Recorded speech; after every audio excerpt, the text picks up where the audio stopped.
ही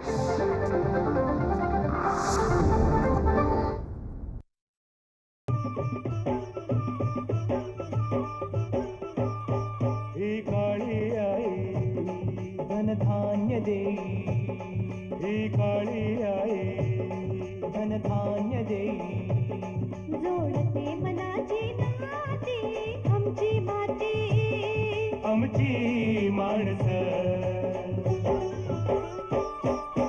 आमची माती, आमची माणसं, आमची माती, आमची माणसं, आमची माती, आमची माणसं, आमची माती, आमची माणसं.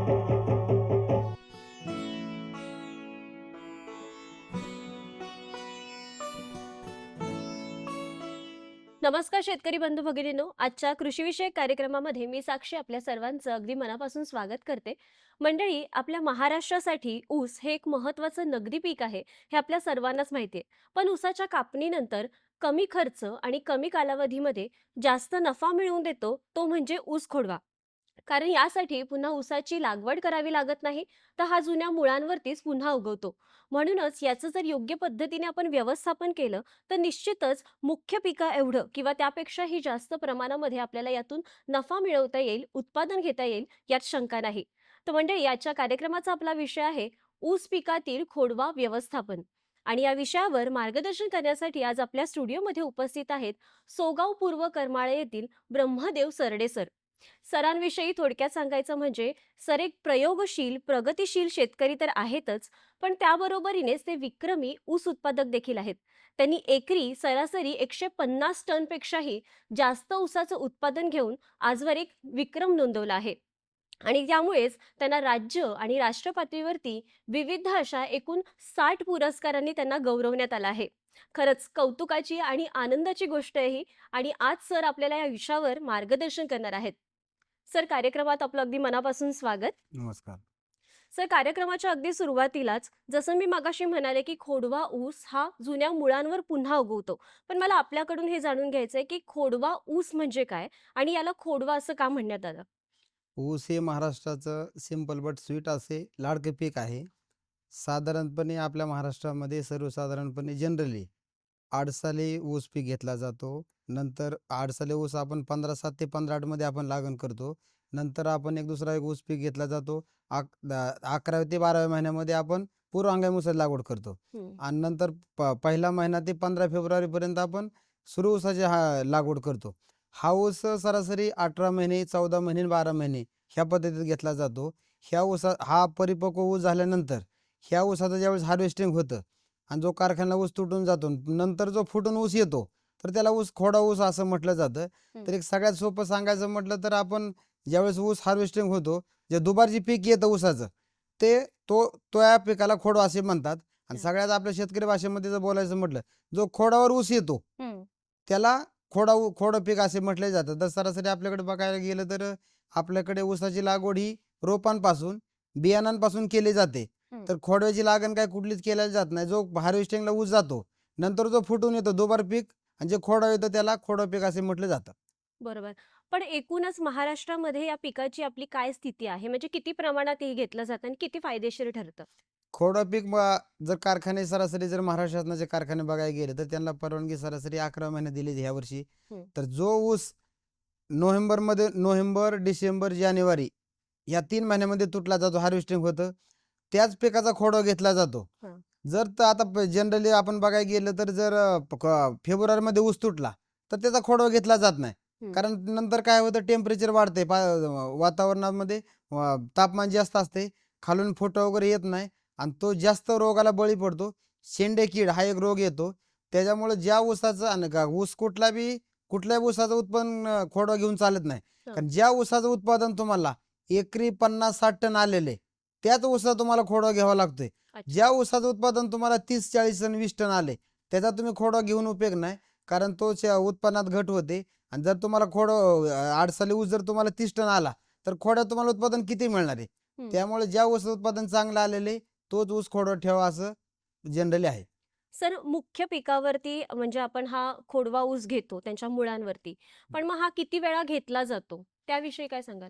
जानेवारी पर्यंत आपण खोडा घेऊ शकतोय. जानेवारीच्या पुढच्या ऊसाला आपण खोडा ऊस घेऊ शकत नाही. कारण ऊसाचं त्यावेळेस फेब्रुवारी मार्चमध्ये टेम्परेचर वगैरे तापमान वाढलेलं असते आणि जर तापमान वाढलं तर शेंडे किड अळी ह्या ऊसाला रोगाचा प्रादुर्भाव होतो.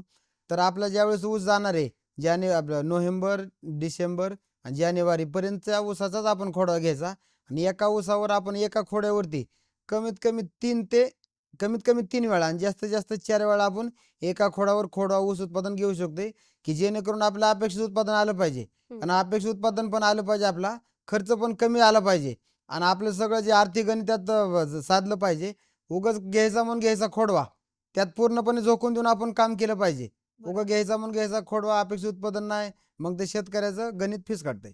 बरोबर. हो. मग इतक्या वेळा जर आपण घेणार असू हे पीक, तर मग यासाठी अनुकूल असं वातावरण कसं असायला हवं? म्हणजे त्याविषयी थोडं सविस्तर सांगा. अनुकूल वातावरण टेम्परेचर कमी पाहिजे आणि जर समजा आपण खोडवा ऊस कधी घेतो आपल्या नोव्हेंबरमधून घेतो आपण चालू. हं. नोव्हेंबर, डिसेंबर, जानेवारी जास्तीत जास्त जानेवारी.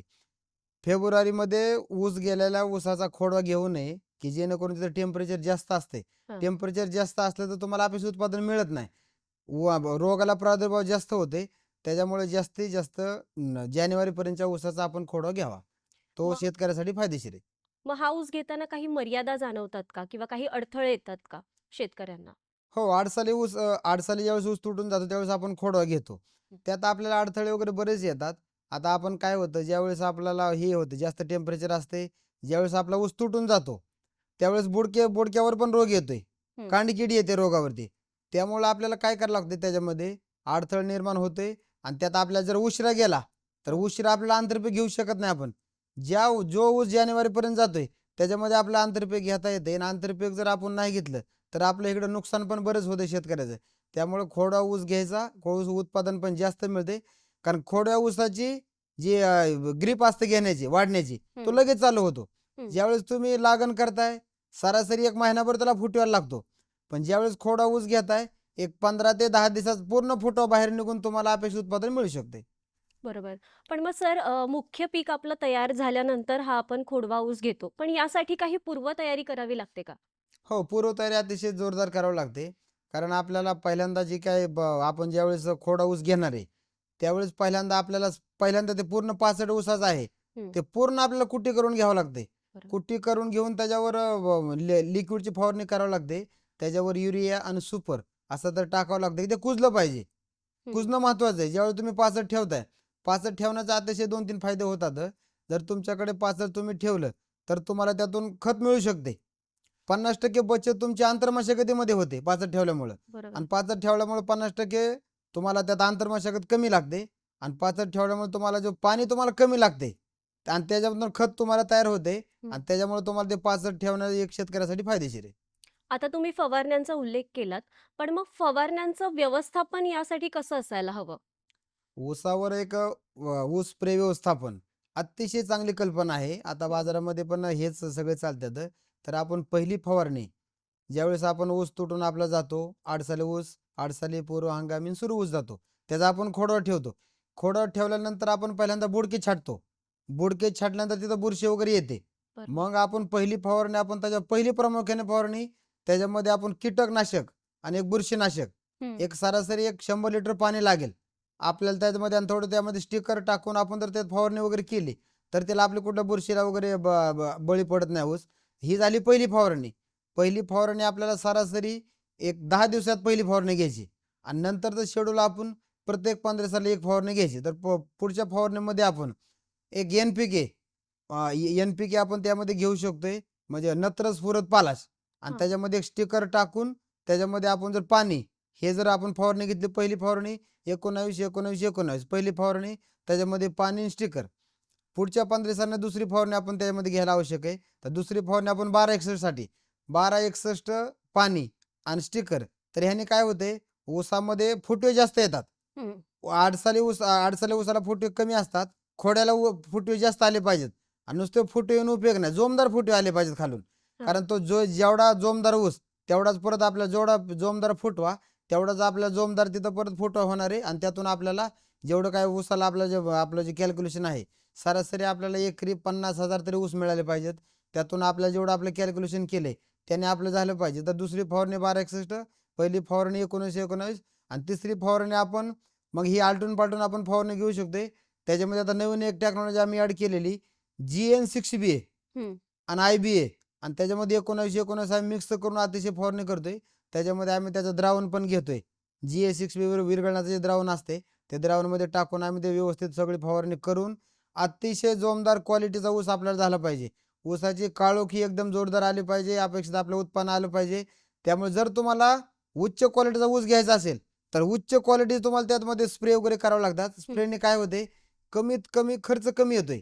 एकरी सरासरी आम्ही फवारणीचा खर्च बघितला तर 1,000च्या आत आहे. जर तुम्ही असं 4-5 फवारण्या घेतल्या 5,000 खर्चामध्ये तुम्हाला इकडं उत्पादन जास्त मिळते. आमची माती आमची माणसं. एक महत्वाची गोष्ट अशी असते की आपण पूर्व जे पीक घेतो त्याच्यामध्ये आपण अनेक गोष्टी करत असतो, म्हणजे माती परीक्षण असो, खत व्यवस्थापन असो. पण मग खोडवा घेताना माती परीक्षण करायला हवं का? काय सांगाल त्याबद्दल? खोडवा पिकाचं माती परीक्षण करणं गरजेचं आहे. हम्म. आता काय झालेलं आहे, जर प्रवाही सिंचन पद्धतीने आणि अनियंत्रित खताच्या रासायनिक खताच्या बेसुमार वापरामुळे आपली जमीन निकृष्ट दर्जाची होत चाललेली आहे बरोबर. आणि हे आपलं भविष्यासाठी घातक आहे. आताच परिणाम मला लोकांना मिळायला लागलेत की त्यातनं अपेक्षित उत्पन्न मिळत नाही. असे बऱ्याच शेतकऱ्यांचे असे अनुभव आहेत आमचे की खत कधी पण टाकतोय पण उत्पन्न येत नाही. पण त्यासाठी एक सगळ्यात महत्वाची गोष्ट आहे की तुम्ही माती परीक्षण जमिनीचं केलं पाहिजे. पाण्याचं पण पाणी परीक्षण केलं पाहिजे. ह्या सगळ्या गोष्टी काही शक्य नाहीत पाणी परीक्षण, पण माती परीक्षणानुसार खताच्या डोसे तुम्ही शेड्यूल तयार केलं पाहिजे. तर आता माती परीक्षण करताना तुम्ही सगळ्यात महत्वाची गोष्ट आहे की 4 ते 5 कोपऱ्याची माती घ्यायची. एका ठिकाणची माती घ्यायची नाही, 5 ठिकाणची माती परीक्षणासाठी माती घ्यायची. त्यातून सगळी माती मिक्स करायची, चोळायची माती आणि ती माती एका ठिकाणी त्यातून परत 1/2 किलो माती काढायची. घेताना तुम्ही 2 किलोची माती घ्यायची, जेणेकरून जमिनीतलं जेवढं काय माती परीक्षणानुसार जेवढे घटक आहेत हे आपल्याला लॅबमध्ये टेस्ट करायला मिळालेत. आणि फक्त माती परीक्षण करताना जी चांगल्या कंपनीमध्येच माती परीक्षण करा, कुठेही माती परीक्षण करू नका. कृषी विभागाकडे करा, महाराष्ट्र शासनाच्या, परत आत्माकडे करा. फक्त माती परीक्षणानुसार शेतीला डोसेस द्यायला तुम्हाला कमी होते खर्च. मग चांगल्या प्रकारची माती आहे ती आपण कशी ओळखायला हवी? माती तुम्ही जर त्याच्यामध्ये पाणी टाकलं मातीमध्ये की आपल्याला लगेच कळते की जे वसून घेते पाणी का सुट्ट राहते काय राहते. त्यात आपण जर समजा पाणी त्यात टाकलं तर जे चिखल जास्त ज्यात होत असेल तर ती माती चांगली, त्याची पाणी धरण्याची क्षमता चांगली. आणि त्यातून जर पाणी बाहेर जात असेल तर ती माती खराब आहे, असं काही लक्षात आलंय लोकांच्या. बरोबर. हो. आणि आपल्या पिकाच्या पोषणासाठी फार महत्वाचं असतं ते म्हणजे खत व्यवस्थापन. तर ते कशा प्रकारचं असायला हवं? अतिशय महत्वाचा प्रश्न विचारलाय. प्रत्येक शेतकऱ्याला भेडसावणारा प्रश्न आहे. बाकीच्या शेतकरी सगळ्या जनरली गोष्टी करतात, खत वगैरे ही महत्वाची गोष्ट आहे किंवा खत कुठलं टाकलं पाहिजे. तर आता तुम्हाला सांगतो, आम्ही शेतामध्ये खत टाकत असताना पहिली गोष्ट शेतकऱ्यांनी माती परीक्षण करणं गरजेचं आहे. दुसरी गोष्ट आपण शेताला कोणता खत कधी द्यायचा हे अतिशय शेतकऱ्याला माहिती असणं गरजेचं आहे. बाजारामध्ये हजारो कंपन्या आहेत खताच्या, बरोबर. पण शेतकऱ्याला पाहिजे काय?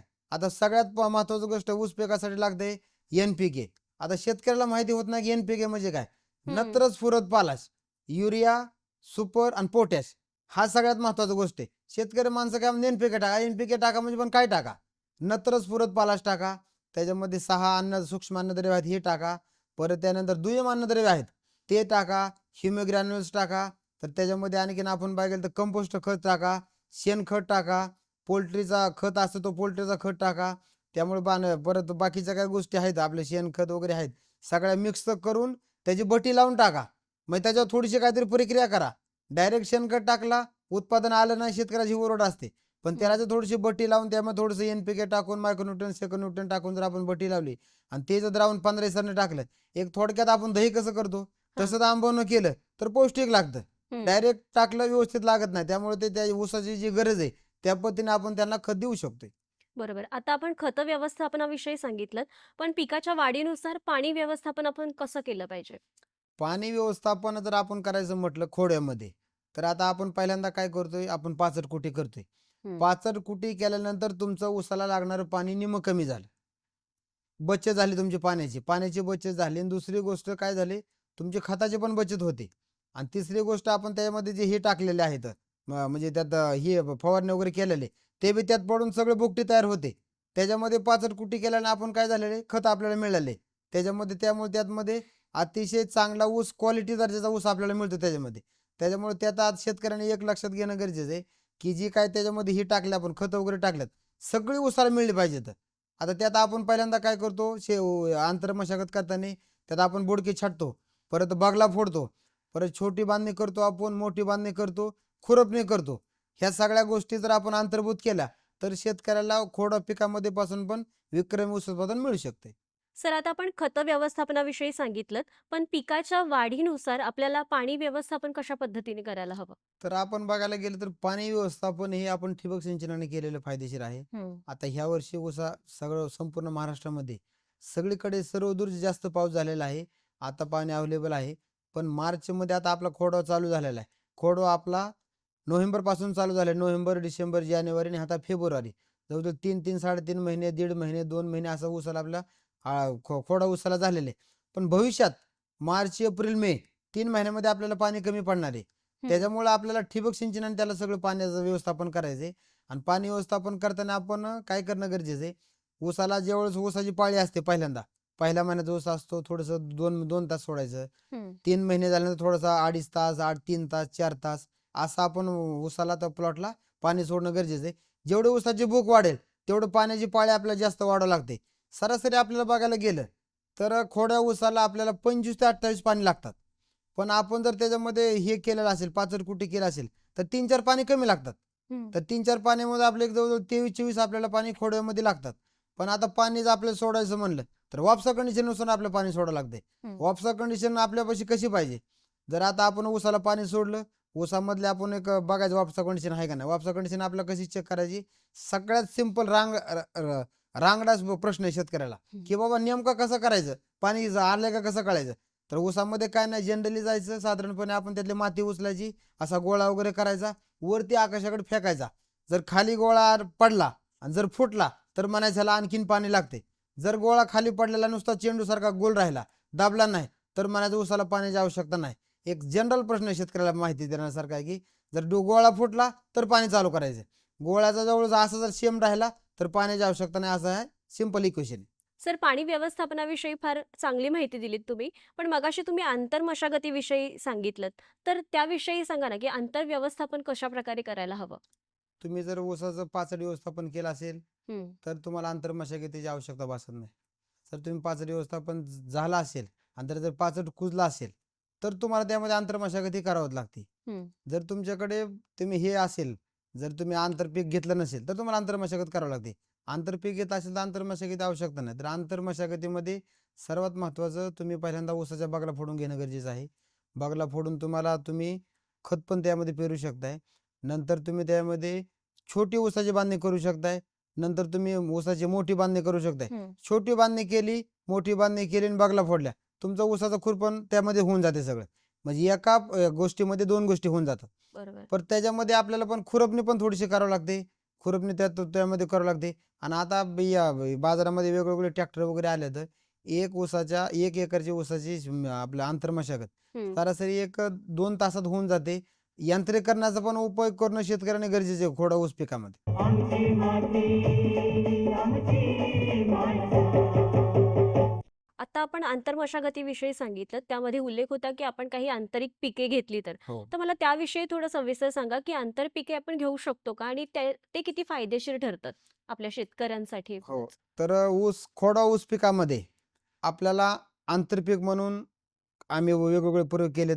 तर आंतरपिकामध्ये आपण जर जनरली बघायला गेलं सर्वसाधारणपणे तर एक आंतरपीक आपला जवळचा आपला ऊस तुटणार आहे जानेवारीमध्ये. ज्या शेतकऱ्याचा ऊस जानेवारीमध्ये ऊस तुटतो, म्हणजे ह्या जानेवारीपर्यंत तुटतो, नोव्हेंबर ते जानेवारी 3 महिन्यामध्ये, नोव्हेंबर, डिसेंबर, जानेवारी ह्या 3 महिन्यात ज्या शेतकऱ्याचा ऊस तुटतो त्यामध्ये आपण आंतरपीक घेऊ शकतोय. हं. कारण त्याला परत उन्हाळा वगैरे येत नाही. जर सरासरी आंतरपीक तुम्हाला घ्यायचं म्हटलं तर तुम्ही त्याच्यामध्ये आंतरपीकामध्ये बटाटा घेऊ शकताय, तुम्ही त्याच्यामध्ये मेथी घेऊ शकताय, तुम्ही त्यामध्ये कोथिंबीर घेऊ शकताय, तुम्ही त्यामध्ये हरभरा घेऊ शकताय, परत 4-5 पिकं तुम्ही घेऊ शकताय. पण आम्ही एक छोटासा एक प्रयोग म्हणून केलता. तर आम्ही सरासरी सगळेच पिकं आंतरपीक तुम्हाला आता जे सांगितले नमूद केले, सगळ्या पिकं आम्ही आंतरपीक त्यामध्ये घेतले. पण आम्हाला सगळ्यात महत्त्वाचं आंतरपीक आम्हाला लाभलं कोथिंबीरचं. हा. तर कोथिंबिरीने असं काय होतंय, कोथिंबीर आंतरपीक घेताना आम्ही अशी काळजी घेतली की जे तुम्ही आंतरपीक घेताय ते ऊसाची स्पर्धा करणारं नसावं. कारण जे तुम्ही बरोबर. खतं वगैरे टाकणार ते जर त्या आंतरपिकाने खाली तर तुम्हाला अपेक्षित उत्पादन मिळत नाही. हाय फ्रॉम पर फील्ड ह्यासाठी तुम्ही मग सक्सेसफुल होत नाही.